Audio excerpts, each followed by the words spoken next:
Hello বন্ধুরা, কেমন আছো তোমরা সবাই? আশা করি সবাই খুব ভালো আছো।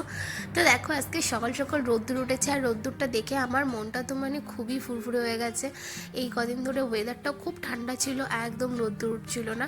আর এইখানে দেখো, আমার মাম্মাম স্কুল থেকে চলে এসছে, আমিও গেছিলাম ওকে আনতে। এসে আমি আমার কাজে লেগে পড়েছি। আর আমি আজকে সকাল সকাল একটু রান্নাটা করে নেব, কারণ আজকে আসবে আমার মা আর বোন।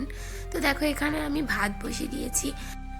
তো আজকে আমি রান্না করব চিকেন। আমার বর চিকেনটা নিয়ে চলেও এসেছে। আর আমি আজকে সকাল সকাল কাজগুলো করে নেব। আর আজকে অনেকটা কাচারও ইচ্ছা আছে, দেখা যাক এখন কত দূর কী হয়, কারণ রোদ্দুরটা কতক্ষণ থাকবে সেটাও বলা যাচ্ছে না। কদিন ধরে তো এরকমই হচ্ছে, আসছে আবার যাচ্ছে। তো বিছানাটা আমার একদম হুড়ানোই ছিল, একদম অগোছলো হয়েছিল, কারণ আমি সকালে উঠেই আগে মেয়েকে নিয়ে স্কুলে চলে যাই, বাড়িতে এসে কাজ করি। এই জানালাটা খুলে দিলে একদম রোদ্দুরটা আমার সারা বিছানায় এসে পড়ে। দেখো, রোদ্দুরটা বলতে বলতে চলেও গেছে, আর বিছানা গোছানোও হয়ে গেছে। এদিকে বিছানা গোছাতে গোছাতে আমার ভাতটাও ফুটে উঠেছে।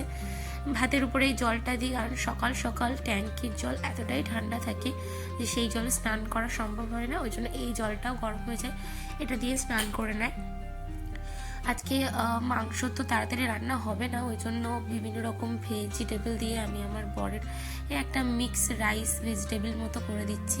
এটাও বেশ পছন্দ করে, আমার মেয়েও এটা খেতে ভালোবাসে। আজকে করব সন্ধেবেলা পিঠে। তো পিঠে করার জন্য আমি এখানে এবার নারকেলগুলো কুটতে বসে পড়বো, কুড়নি নিয়ে বসে পড়েছি নারকেল। আর এবছরে এখনও একবারও পিঠে খাওয়া হয়নি, জানো তো। মানে আমি অতটা পিঠে করতেও পারি না ভালো, আর খেতেও অতটা ভালোবাসি না। আমার বর খুব ভালোবাসে, কিন্তু আমি অতটা ভালো করতে পারি না বলে অতটা রিস্ক নিইনি। তো আজকে মাকে বলেছি, মা তুমি আসছো যখন, এসে পিঠেটা করে দিও। বলতে পারো পিঠে করে দেওয়ার জন্যই মা আসছে। তো দেখো, আজকে এটা নিয়ে আসলাম। এটা মানে খুবই দরকার ছিল আমার, জামা কাপড় রাখতে প্রচণ্ড প্রবলেম হচ্ছিল, তো যার জন্য এটা নিয়ে এসেছি। আর এদিকে দেখো, তোমাদের সাথে কথা বলতে বলতে চলে এসছে আমার বোন আর মা। মা এসেই মায়ের কাজে লেগে গেছে, দেখো এখনও ড্রেস চেঞ্জ করেনি। তো ওইভাবে নারকেলের যে মিষ্টিটা তৈরি হয় সেটা করতে লেগে গেছে। আর এখানে আমি আমার বোনকে বলেছিলাম যে ভিডিওটা করিস, তো বোন আমার ভিডিও করেছে। আমার মুন্ডু মায়ের মুন্ডু দুটোই কেটে গেছে। তো দেখো, এখানে পায়েসটাও রেডি হয়ে গেছে। এরপর মা বানাবে তেলের পিঠে। তো পায়েসটা খেতে খুবই সুন্দর হয়েছিল। আর তেলের পিঠেগুলো দেখো সেই ফুলছে, আর খেতেও খুব সুন্দর হয়েছিল। মা বলছে যে এসে তেলের পিঠের ভিডিওটা আগে কর। তো যাই হোক, সত্যি পিঠেগুলো খুব সুন্দর ফুলেছিল, আর পিঠেগুলো খেতেও খুব ভালো হয়েছিল। আমি টাটকা টাটকা পিঠে খেতে আমার অতটা ভালো লাগে না, আমার পরের দিন সকালবেলাও বাসি পিঠে যেটা হয়ে যায় সেটা খেতেই আমার খুব ভালো লাগে।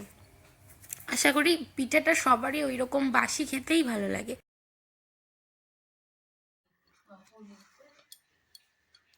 হ্যালো সবাইকে। এখন দেখো, আমি আমার মেয়েকে নিয়ে বসে বসে ভাত খাওয়াচ্ছি। প্রায় 8 ঘন্টা 40 মিনিট হয়ে গেছে ভাত খাওয়াচ্ছি, এখনো পর্যন্ত ভাত খাওয়া হয়নি। দেখি কবে শেষ হয়। আমার ব্লগটা যদি ভালো লাগে প্লিজ লাইক কমেন্ট শেয়ার করে